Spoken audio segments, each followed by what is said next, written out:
What up, bros? What up, bros? And welcome to Bruh Meets World, When it's Bromance World. your boy Meets World Funcast. I am Ceej. I am Tonathy Coitus. How are you, sir? And we are excited to be back for another episode. How you been? What's that? You know what? Been pretty good. I'm a little sad that this season's coming to an end. I have to be honest. Are you? I know. This season is not serving. Don't get me wrong. I understand that there's lots of flaws, even in this episode. Like, I can't wait to get going on it. But, you know, as the season kind of winds down, I'm like, man, we only have one season left. We're just getting to like towards the end of the road of our podcast in general. Right. And, you know, it's just, I'm getting a little sentimental. I understandably. It's so funny. I was talking to someone on I think it was our YouTube, and they were talking about how this season 6 has been very divisive. Like As it should be. It has a lot going on.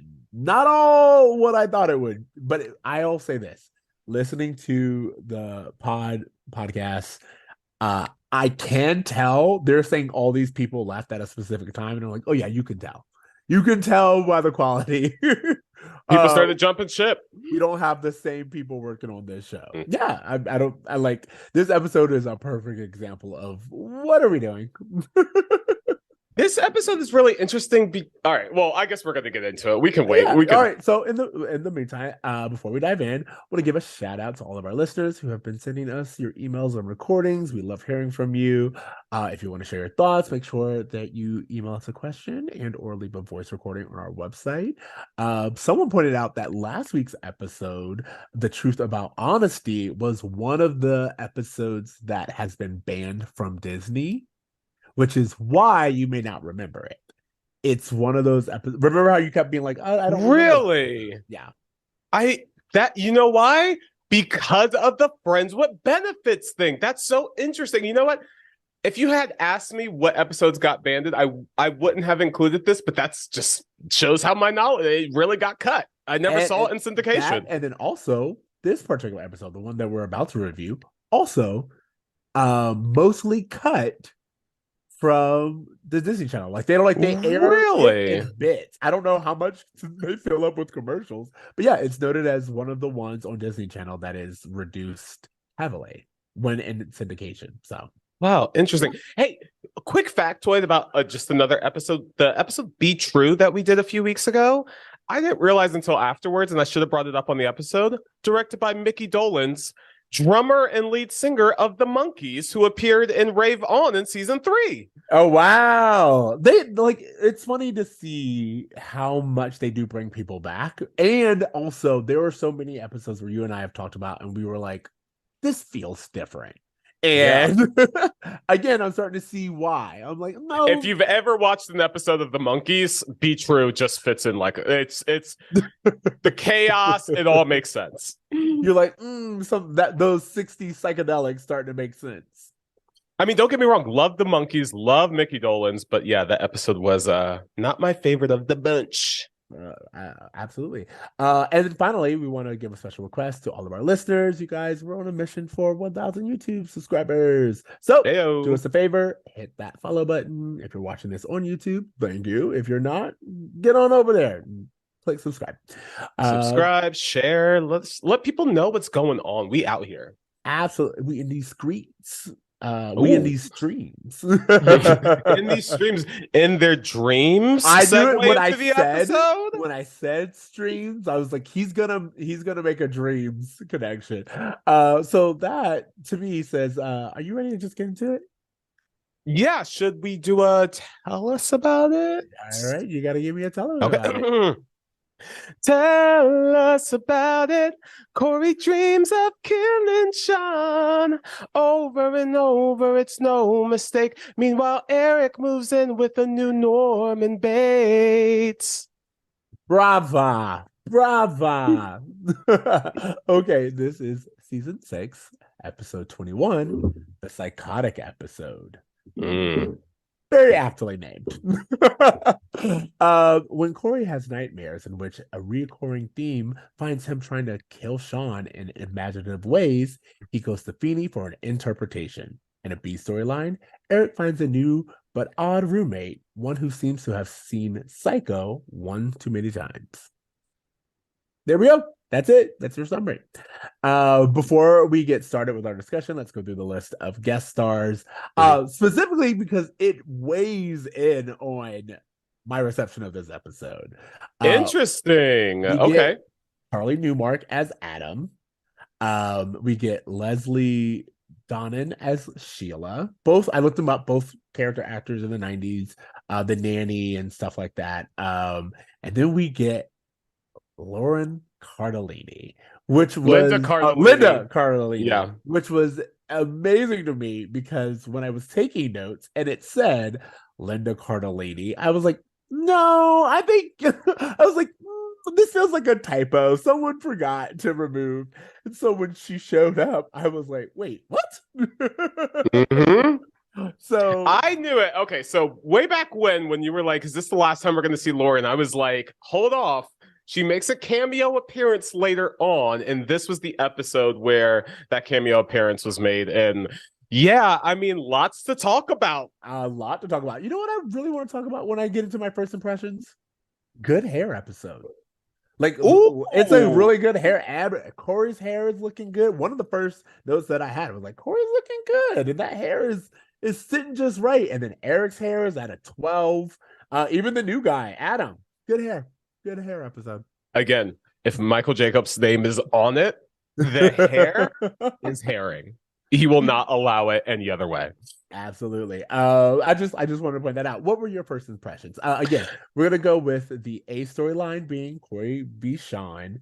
The B storyline, which we will get to later, is Eric's hunt for a place to live. Totally. Right off the bat, I immediately looked up the air date because I was like, is this a Friday the 13th? Like there was just like a creepy like Nightmare on Elm Street type of thing happening with the A storyline, and then the Psycho kind of thing happening with the B storyline. So I thought, was there something going on maybe on the TGIF lineup or whatever? But no, we're like into sweeps month. This is like May leading into the finale. And so this is like typically when shows put out their strongest episodes to build up momentum for a finale.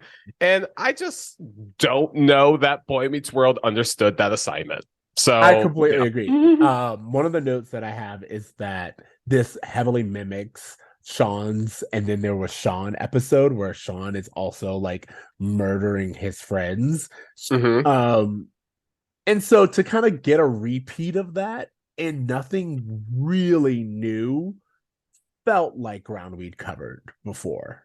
Yeah. And I mean, to just kind of loosely touch on it, the B storyline felt so much like, and I know you're going to get this reference, the one where Eddie moves in and Friends. I was going to get there when we go there. It just everything felt like treaded territory. Like we've done all of this. I'm not really feeling like we're getting anything. And a lot of the episode felt like, to me anyway, like we've had in the last few episodes where we would hit on something intelligent or something worth discussing, and then it would be undercut almost immediately. Whether it was undercut by it being a dream, and you're like, this was a really wise thing for someone to say. It was a dream person, doesn't really matter. Or just like, again, with like the comedy or the quote unquote comedy of the situation. So I just felt like, even if you're able to see this episode for what they want us to see it as, it's just like a fun, silly, goofy episode with a bunch of crazy dream sequences. There's some great jokes in here. This is one of the first episodes in a long time where I liked Cory in it. Really? Maybe more than the other episodes. Like, really? We'll get into it. But I found him more likable in this episode than most episodes.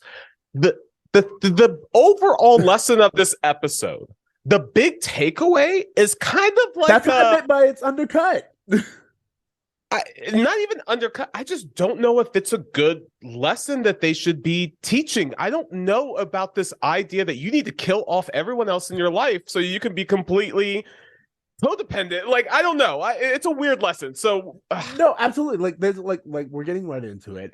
So as we've talked about, Cory has had several dreams about killing Shawn. Feeny gives him some advice, but turns out that's Dream Feeny. So he goes to the real Feeny for advice, and the real Feeny, again, for me, I'm like, I had to remind myself they don't have Google. So I'm like, why don't you just like do your own research? But like that doesn't mean like Google's the only research. You actually have a library that can tell you about dreams. But instead he just goes straight to Feeny. wait. I'm sorry. Can we just pause it just real fast because we kind of went over this, and this was just something I noted that I was like, I need to talk to CJ about. Did you notice that the episode opens with the dream sequence? It's the dream sequence of, it's the first time Shawn gets pushed down the elevator shaft, but it starts with Rachel. She kisses both Cory and Shawn and then makes out with Eric before going into the room to have a throuple situation with Rachel and Jack. And I just thought that was really interesting on so many levels, that this is Cory's first fantasy come to life, and the first thing we see is Rachel being overly sexualized in a position where she essentially has made out with every guy on set at this point.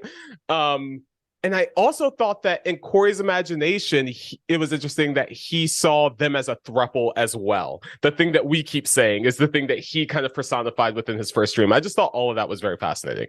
Well, I agree with you in that sense. It does make sense, especially at the end of the episode when we see why Cory is having these dreams in the beginning.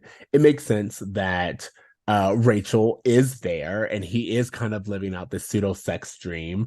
I immediately was like, things are way too, like, I feel like too many jumps have happened, or I feel like something's missing, that I immediately knew it was a dream sequence. I was like, something's off.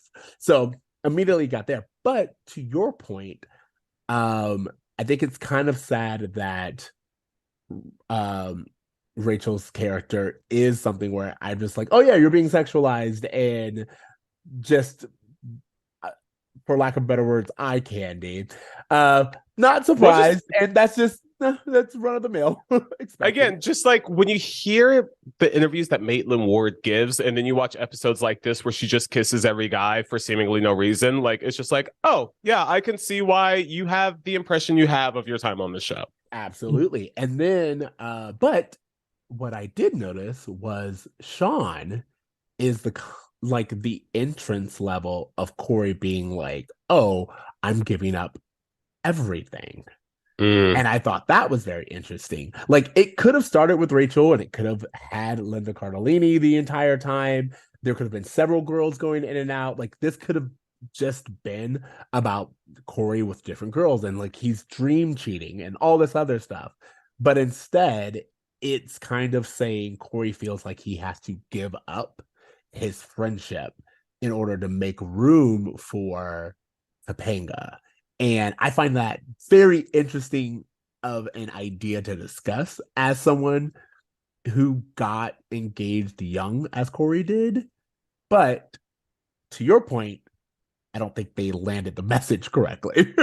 No, not at all. I mean, first of all, the episode literally takes 20 minutes for Cory to even realize that that's what this dream is about. It's so, like, the episode is so full of just the jokes of him being sleep deprived, which again, I actually enjoyed those jokes. I thought that Ben Savage was the most likable when I recognized him as sleep deprived, because as a sleep deprived person, I've been that person who could just be like, Eric, I can't even deal with you. I'm just going to push you out of the room. I can't talk about this right now.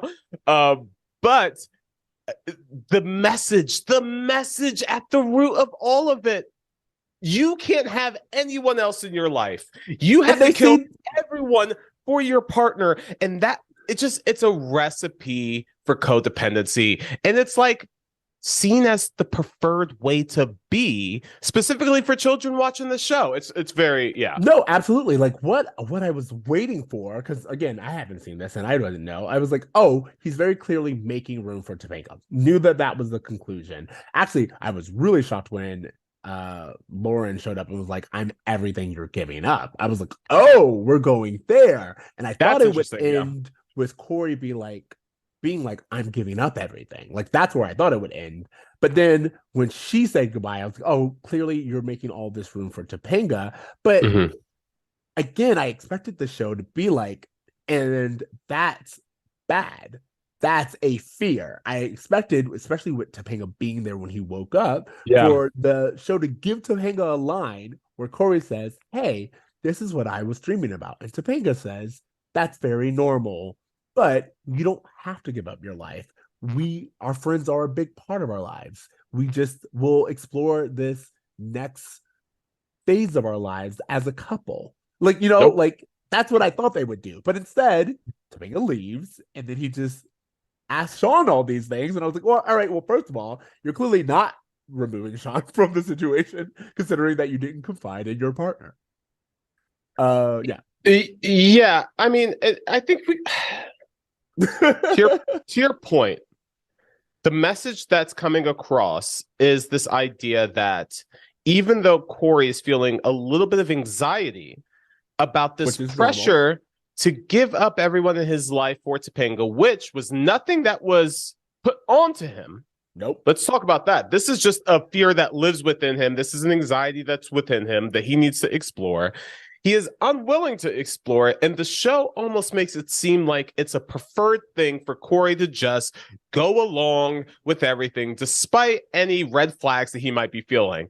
I would argue that by them having room in their relationship for individuality and community, that it would only serve to strengthen their marriage versus these things needing to be sacrificed. Absolutely. So that they can grow and have this acceptable form of codependency. It just feels like a terrible message for children. And again, they're 19. Why does he need to give up his entire life? He hasn't even had a life yet. It's so crazy. But I love what you said, which is that this episode paints it as if that's what Topanga's asking of him. And it's not. Nope. Topanga hasn't said these words. Topanga did not ask him to give up his friends and his family and everything else. His all she asked for experience. All she asked for was his toothbrush. Yeah. That's all she asked for. And he fought doing that. But I think it's very interesting that this episode comes after that, where he feels like he's giving up so much. And he feels like he has to. Like, he feels like he has to kill Shawn in order to get married. And it's very telling. And to your point, like, he is feeling all of these things. Okay, so there's one point where there's a very Nightmare on Elm Street scene where Cory like has a nightmare in his class, and we as the audience don't realize it's a nightmare until it's already happening. He's killing Shawn. He wakes up and he's like, "Die, Shawn, die!" And Shawn is overhearing this. The whole class is hearing this, right? Yes, this episode is about Cory's nightmares, and it's easy to sympathize with him because he's sleep deprived and he has this dream of killing his friend. That's very sad, whatever.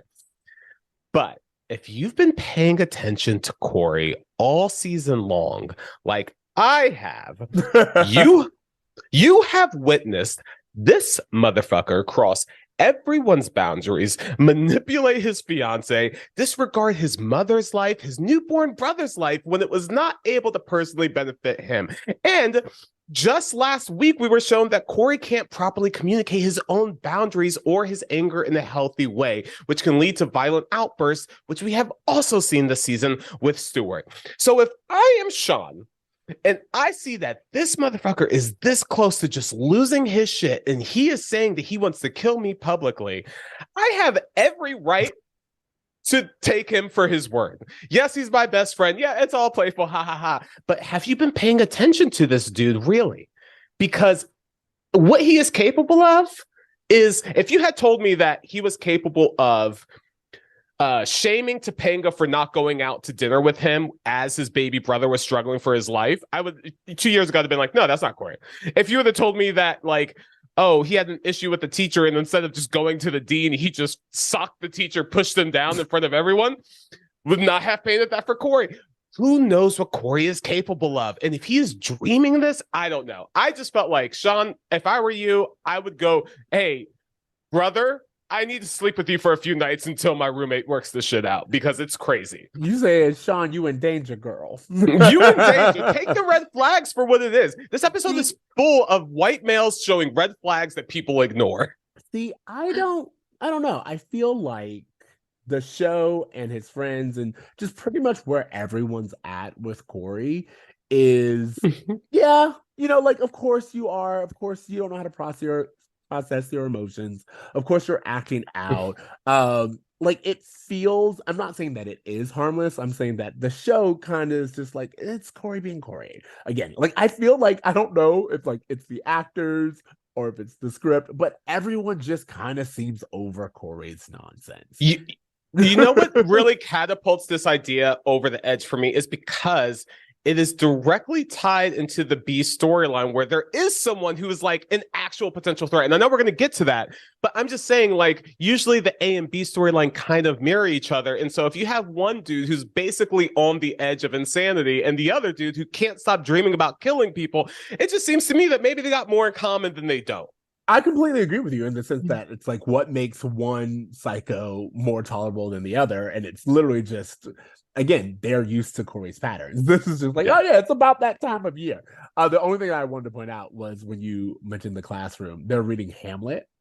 Which again, it's just like, does Feeney know any other literature outside of Shakespeare? Is he required to know Shakespeare? And what is Feeney teaching again? Why are we on Shakespeare? Why are we on Hamlet? Like, is this a history class? Is this an English class? I don't know. He seems to have taught every Shakespearean play. Also, where is Topanga and Angela? Because we know that they're in Feeney's class. Last week we saw Eric in their class. Like, it's there's no consistency going on here. One thing I do want to say that I thought was really funny was at one point Cory's trying to describe all the ways that he kills Shawn, and I actually thought that was pretty funny. He's like, I fed you thumbtack soup, I shredded you over pasta with a cheese grater. He also tells the story where he dressed Shawn up like a chicken and entered him into a cockfight. It's actually like it's so stupid. But to your point, I kind of wish that we had shown more attempts. Like, I want there to just be like a Groundhog's Day situation. If it's they don't like have the that, budget. I know that. Like this episode was a lot of showing and not telling. Like from the mere fact of Shawn coming in and being like, "Hey, we gotta do something about your boy. He kept me up all night and all." I was like, again, why can't you show us this? Like, show us Shawn sleep deprived. You know what I mean? Like, definitely. It was a lot of telling and not showing. That's how I felt about it. Yeah. I kind of want to wrap this up so we can get into the B story. Sure. But in general, I wanted to say that, as I said earlier, Shawn being the symbol to Cory of, oh, I'm giving up everything. And I kind of like at the end when Cory goes to Shawn and says, do you think I'm rushing into marriage? I was like, wow, great. Heavy, big question asking his best friend. And Shawn's like, you've kind of always been rushing into marriage. That's what you do. That's who you are. And Cory was like, I don't want things to change. And Shawn's like, well, they have to change. Of course they're going to change. And it just kind of ends with Cory being like, but I don't want them to. And I was like, again, you didn't really give me an answer. You just kind of left a cliffhanger of Cory's having doubts. And you didn't say, and that's normal, or other people find that's concerning. You just kind of left them there. And I am interested to see, will you give any judgment? What you're referring to is actually one of my biggest gripes with how this show ends. Because from this moment out, it poses that one of the bigger conflicts amongst the main three characters is this idea of, well, now Cory and Topanga are getting married, which means that Topanga is going to be Cory's new best friend, whether Cory or Shawn wants it or not. And it just seems like they are making unnecessary conflict between Shawn and Topanga. They are forcing this idea that Cory has to make Topanga his central focus in his life and completely go against lifelong friendships if it means that he can't be there for her for everything. It just feels so unhealthy and just unneeded. And it's clearly starting now, but even it goes up until their wedding day and beyond, that there's this like unspoken beef between Shawn and Topanga for Shawn being the best friend that Cory wants but can't have because of Topanga. And we had this episode before, like Shawn and Cory hadn't, season 4, there that girl who didn't like Cory was like, you can't be friends with him. And Topanga's like, no, I understand the importance of you having a best friend. And from this point on, it just does not feel like she is on board with that shit. Well, so I again, I don't know what the future episodes have, but I will say the idea of exploring, like one of the things that Michael Jacob always says is it's kind of a love triangle between Cory, Shawn, and Topanga, and Cory's love with his best friend and Cory's love of his life, Topanga. So I think the idea of this established trio having to confront the fact that one side of the triangle is literally getting married, and they will be legally the most important people in each other's lives. I like the idea of bringing that up. I like the idea of confronting that. I think it's very normal and accurate, especially considering their ages, for them to bring up, yeah, it was one thing when we were all friends, but what will our group dynamic be like once we're married? I think that that's great that they brought it up. And I think it's great that they constantly are showing Cory have understandable and reasonable reactions to being 19 and being engaged. What I don't like is that they never really continue that conversation and have any kind of resolution. And they just kind of be like, it's like that sometimes. Anyway, he gets married. Because to your point, it's like, I don't mind them having that conversation either, because it is very dynamic and like full of just kind of everyone's backstories clashing into each other. But the problem, and I hope I'm wrong, but I don't think I am, is that there's never a balance that's found. It's always this all or nothing. It's either you have Shawn in your life as your best friend, or Topanga's your best friend and you don't get to have Shawn in your life. And it just feels like a healthy balance was never something that was landed on in a way that I feel like would have ultimately served every character for the better. Absolutely. That's what I'm saying. Like when I said that when Cory woke up and Topanga was there, let's even say Topanga and Shawn were there, I think it would have been great for him to be like, oh, I had this dreams and this is what I thought. Cory explaining that, and then Topanga and Shawn, or Topanga or Shawn, or whoever, just kind of being like, hey, that's actually pretty normal for you to be thinking about this close to the wedding. And it doesn't mean anything's wrong. And we don't have to give up anything. We just all have to figure out how this works in that next phase. I think that would have been great. But instead, they just kind of presented the problem and said that Cory was unhappy with the problem. And then we just all move on. And that's where I think the real issue is.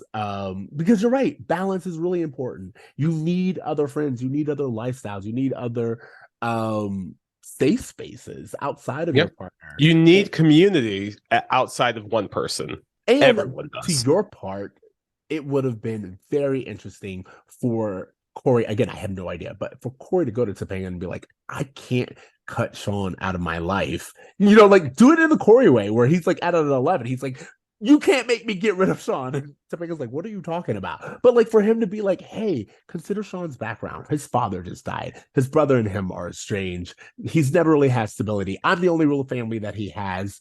You can't make me get rid of him. Like something like that. And then Topanga's like, hey, by the way, you're the only family I have right now.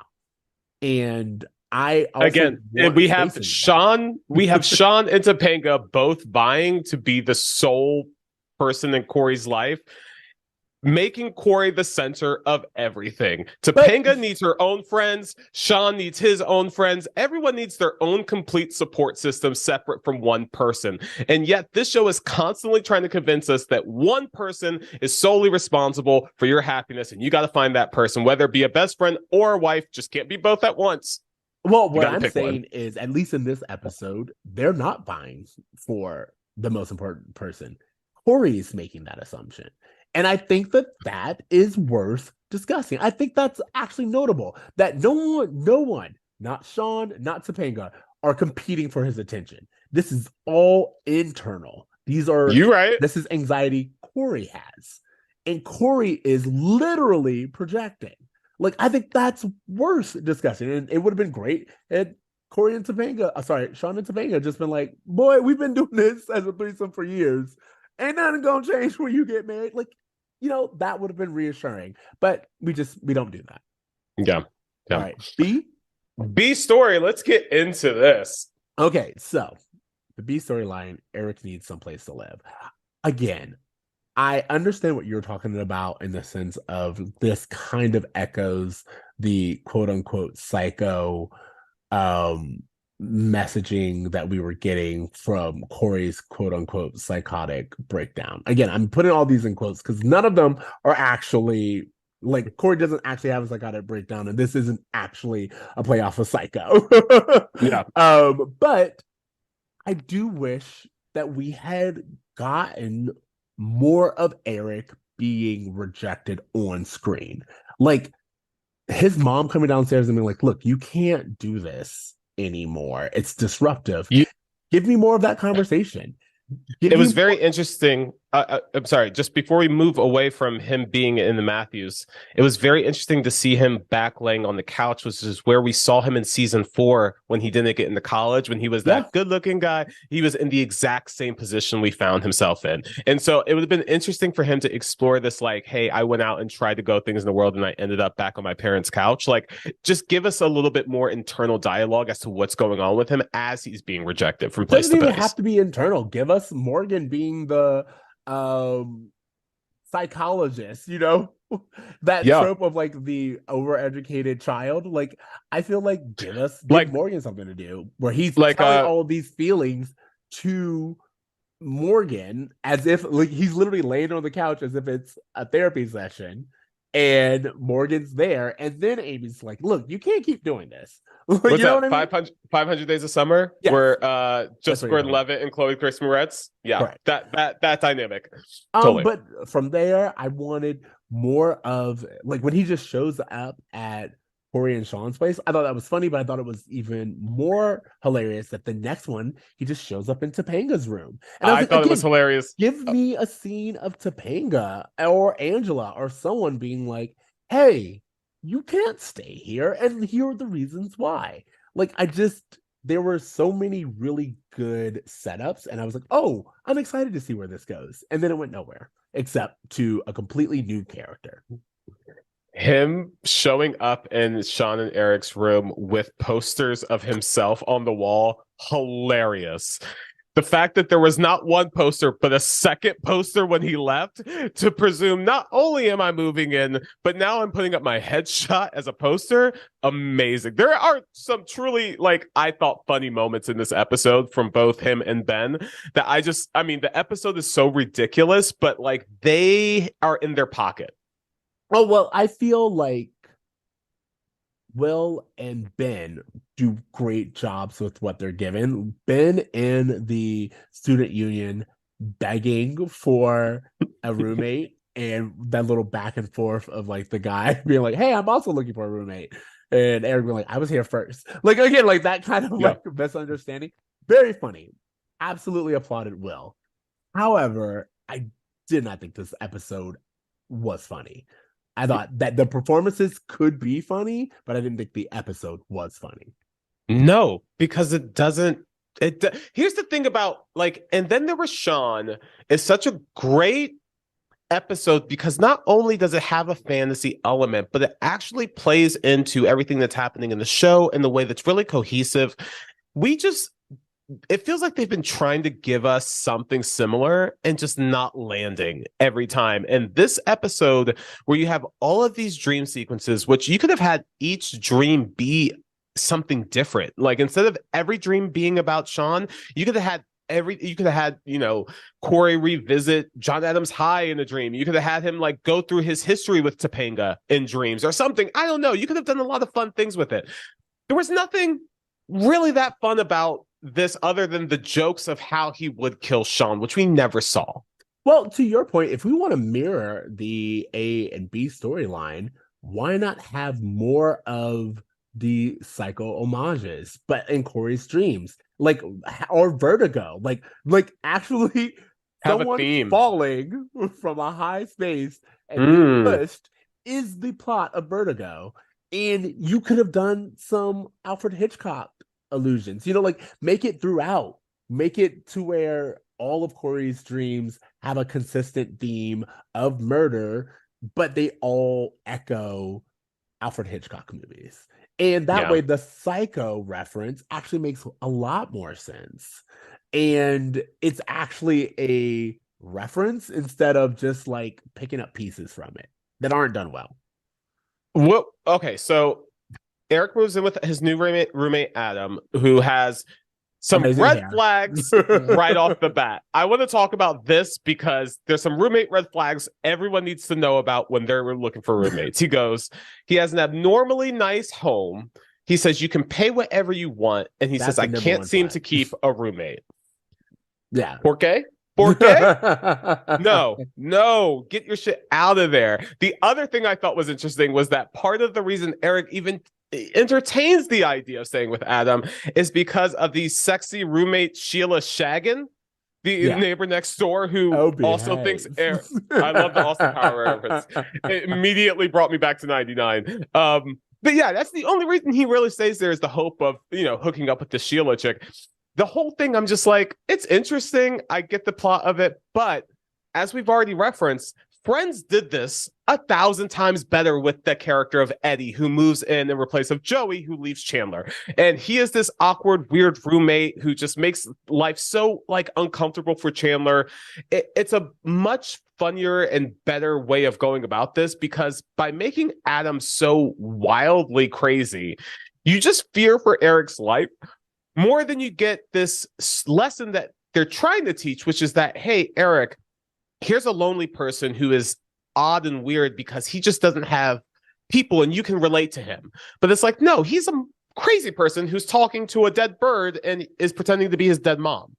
Absolutely. It's Like, give us a slow ramp up like they did with Eddie. Like, in that episode of Friends, Eddie does, like, he starts off very much like, that's odd. And it just slowly increases until you're like, this guy's got to go. They increase it over 3 episodes actually in Friends. So it's not all at once. So it really slow burns. And I know they don't have the option to do that here, but they do it really well there. But you could have slow burned in scenes. Like, give us a little bit of stuff. Also, Sheila doesn't seem to have any problem with him. So there would be something to say that, oh, he's not that bad. Like, I want other people to consider that he's crazy or that he's great when Sheila's around.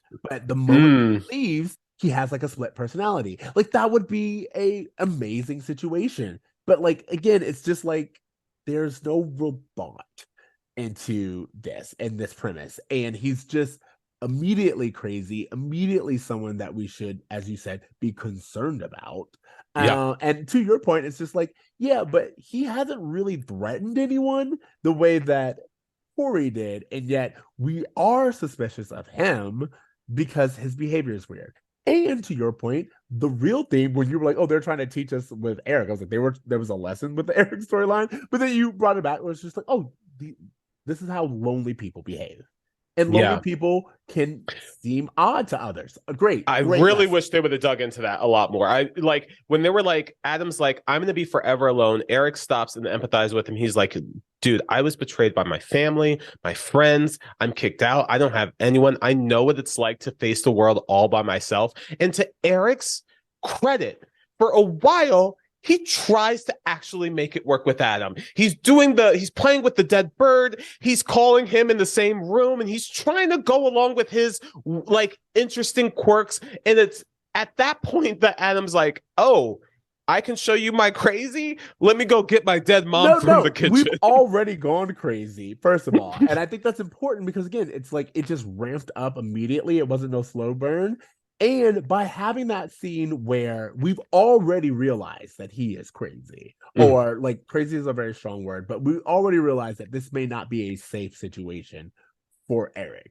But then Sheila comes over and he's like, I can stay a little bit. Like, cause like after he says the whole thing of I can relate, and Adam's like, so you'll stay, and he's like, no. That we already have our resolution there. We understand that this dude is not a safe space, but Eric has already made the choice to stay for the sake of being closer to Sheila. The little button on the episode where we get, and he's like, oh, I'm gonna amp up the crazy. It's like, you didn't need to amp up the crazy. You No. already had gotten there. And this would have been a great opportunity to up the stakes in a different way, i.e., have Sheila be someone where it's like, oh, you're also someone who I should be concerned about. Like that, like have Sheila play along with the dead mother, or something. Have Sheila be just as weird as he is, and that's Correct. revealed something. I really am, like I said, I know they did this for humor, the ramp up. I thought it would have been far more interesting to have this be more like Eric's version of Alternative Friends, where like at first he meets someone who's a very odd duck, but then like he's like, you know what? I'm kind of an odd duck too, and we're gonna find a way to kind of make this work. And you know what? Your world is kind of seems a little weird and crazy to me, but you know what? My world seems weird and crazy to a lot of people, and I'm willing to play in the sandbox with you. I kind of really liked that. And when they amped it up, I got disappointed where I was just like, oh, so this whole episode was for nothing for Eric. Like this literally, what was the point of any of this? If there isn't any growth, if Eric's not able to see in himself like, hey, maybe my takeaway from all of this is that I need to open up myself to new people and new experiences, regardless of how strange they may seem on the surface. That just feels like a much better way to cap his storyline than just have him have this awful experience and end up back on his parents' couch. Well, to that point, we open up the episode with Cory's dream, to where Cory's like, hey, Eric deserves to move back home, or needs to move back home with Rachel and Jack. Like that's what Cory's subconscious is saying. And there's a scene where Rachel and Jack run into Eric. It almost makes logical sense that the end of this episode is Eric being like, I need to go back to Rachel and Jack. Or him, again, being defiant. As you said, like last week's episode would have been, had he been like, actually, you know what? I'm actually hurting. If in this episode, Eric had been like, we get a scene of Eric outside the door and he hears Jack and Rachel laughing and he just turns away. Again, he just can't do it. That's a whole other thing. And that gives this arc that we're on weight. But instead we get nothing. And and what I mean by nothing is like, we don't get a resolution. Eric doesn't end up anywhere. As far as we know, he's still looking for a place to sleep tonight. He's still sleeping on the pool table in the student union.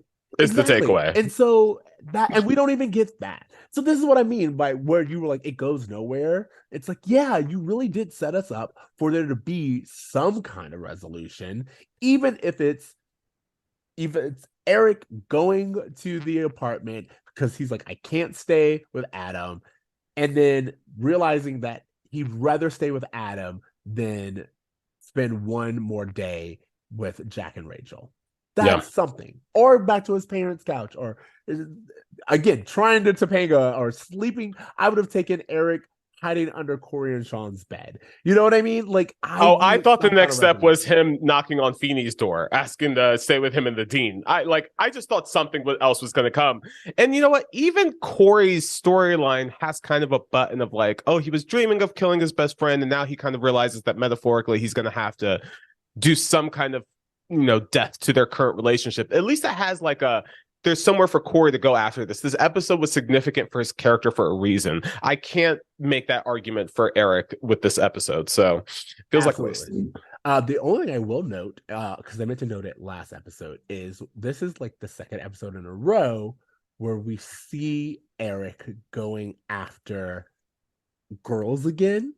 And I just remember, I remember listening to the pod, but B, I remember there was this whole stretch where I'm like, Eric doesn't really, like, he's not going on dates. Like, there was a time where he was like interested in Rachel, but like even then it's just like, what is Eric doing? Like, he used to be the ladies' man and like girl after girl, and they haven't done that in a while.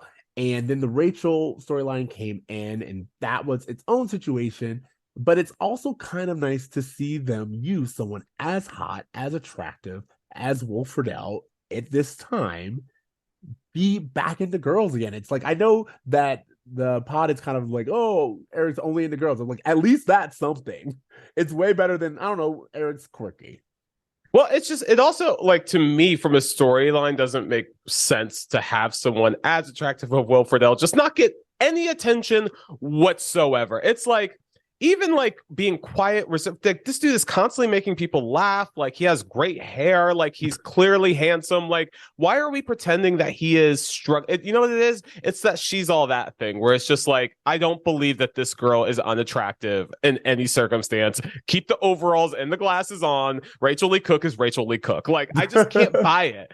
And like it feels like that's what they want us to believe with Eric, is just that because he's struggling, he's not getting attention from girls, or maybe it's a self-esteem thing, but it's like, no, he's on paper attractive. It's crazy. Again, to your point, I would love for someone, like, for girls to constantly be going up to him and he just has like a nervous breakdown where they're like, whoa, I Yeah. don't want any part of this. Like, I think that makes sense for this character at this point in time. Make it a mental block that he has to overcome versus like actual limitations of the attention he gets from others. Absolutely. It's really funny. I think we can kind of wrap this up because do you have anything Yeah, else yeah. to say? No, I just no, no, wanted no. to say that it's funny to me because someone had mentioned when they were listening to our pod, they were like, I love that you guys love the show. And I was like, yeah, no, we love these characters. We want better for these characters. And 100%. we like, I know we're very critical of a lot of like these episodes, but it's because it's like you don't have to do much. One or two lines and you've saved this episode. It's when it seems like you didn't know where you were going or where you took us wasn't worth the ride. That's when we get frustrated. And if we didn't care about the characters, one, we would not be talking about them as if they're real people in real circumstances. Very true. And two, we wouldn't be expecting and wanting more for them if we didn't care about them, if we didn't understand the history of these characters, to understand, that we've been watching Topanga's journey for 6 seasons. And now it's just like, well, what the hell are they doing with this character? I feel like it's kind of disrespectful to her and the audience a little bit. Like, it's because we want more. And don't get me wrong, they've given us so much. It's 30 years later, we're still talking about this shit. Like, clearly we're obsessed. But to your point, we need some completion. Yeah, but I feel like at this point in time, the writing is of a mindset of you should be grateful you're getting anything. And I think that's what it is. It's just like, again, how hard would it have been to make these two storylines actually have stakes, actually have buttons, actually show like what you're doing and what Boy Meets World has always done has kind of been to pave the road for a generation ahead. Like, Cory's doing all of these things first. So the idea that Cory is engaged and nervous about getting married, the idea that Eric feels betrayed by his friends and it feels aimless so much that he goes to live with a stranger, all of those are things that people will inevitably experience. And I'm happy that they've brought them up. It's just that they bring them up and then they go nowhere. And it's like, you're the show that championed yourself as, look at what we're teaching the next generation. And you stopped teaching. That's how I feel. It just feels like they were phoning it in at a certain point. And it also feels like the actors were kind of, and not to say anything, because we've been commenting on how great Will and Ben's performances are, but I would have to imagine if I were an actor playing these characters and to see them continue to make the same mistakes over and over again, to continue, having, being a woman cast member and having all of your storylines revolve around these dudes who never learn shit, I would just imagine it gets old after a while. And I feel like, you play the games best when you love them.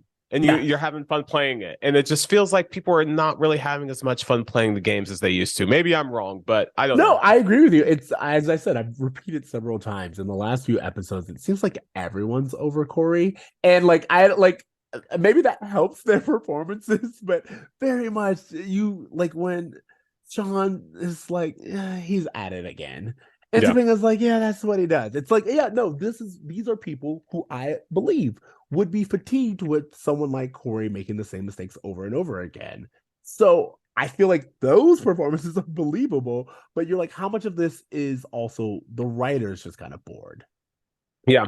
Yeah. And you know what? I have to say, I'm glad they got another season, because if this were the last season and this were like how we were ending, it would be kind of a bummer. Absolutely agree. Okay, bruh moment. What was the bruh moment for you this episode? The bruh moment. Um, uh,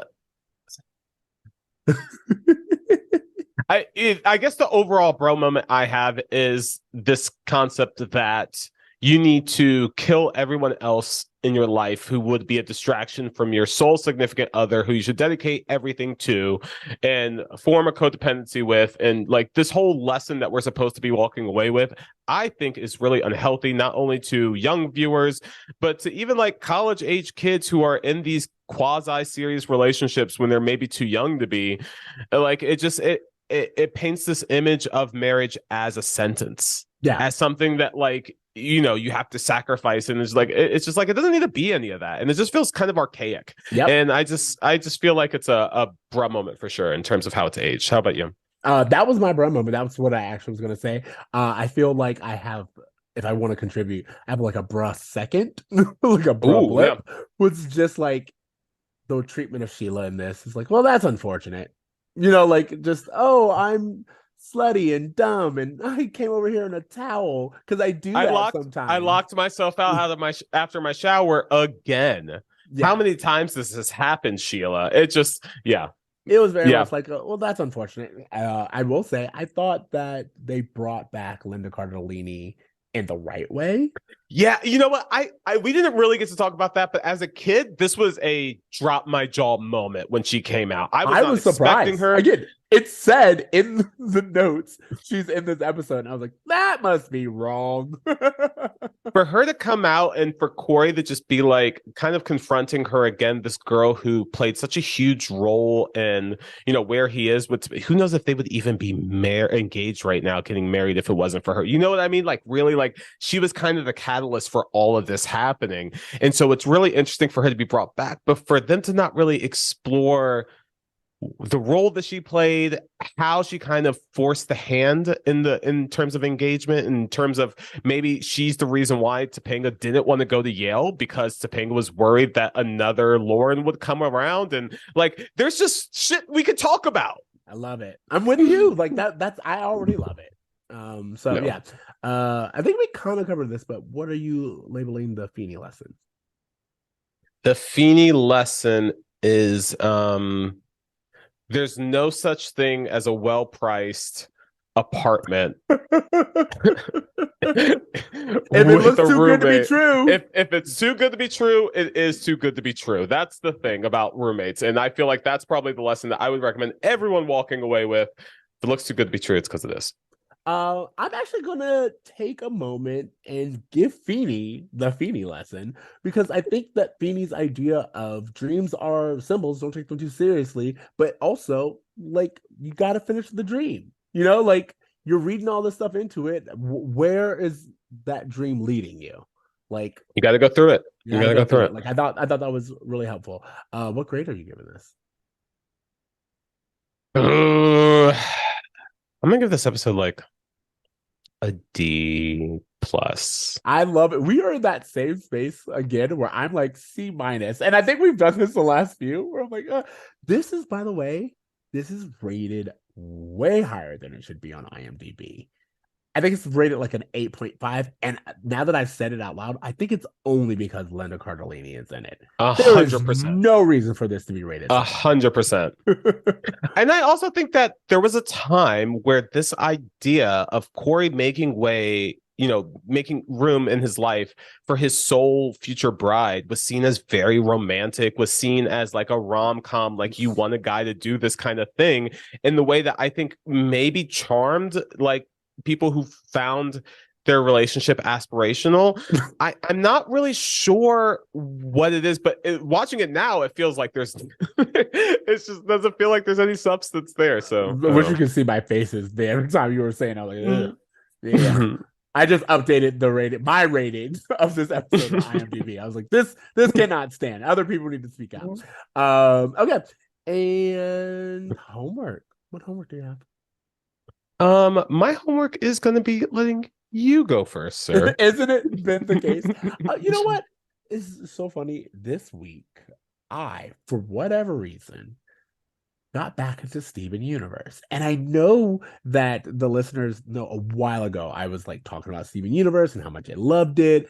I started watching Steven Universe Future because I never like it. The original series ended, and then they had a movie, and then they had a spinoff that was like an older, a 16-year-old Steven.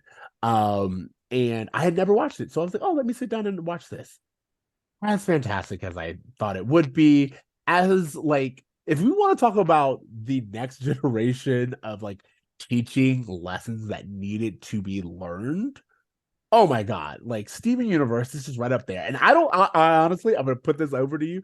I don't think you could talk about male growth and emotional intelligence without actually watching Steven Universe. You gotta watch it, Okay. dude. It's so well done. And it's the other day, I'm being really quick with this. The other day I was watching an episode where, of course, everyone has magical powers or whatever. Steven um is 16 now, but they play a game of like Tag Steven, something like this, where all of his aunts essentially turn into like the younger version of him. And that was the game they played when you were a kid. You magically shapeshift into a younger version of him. And so he, of course, by the story goes, eventually gets tagged. And they're like, you gotta change into that. Those are the rules. You gotta change to the younger version of yourself. And he does so, but he says, my biggest fear is that you guys only see me as this. I'm not this anymore.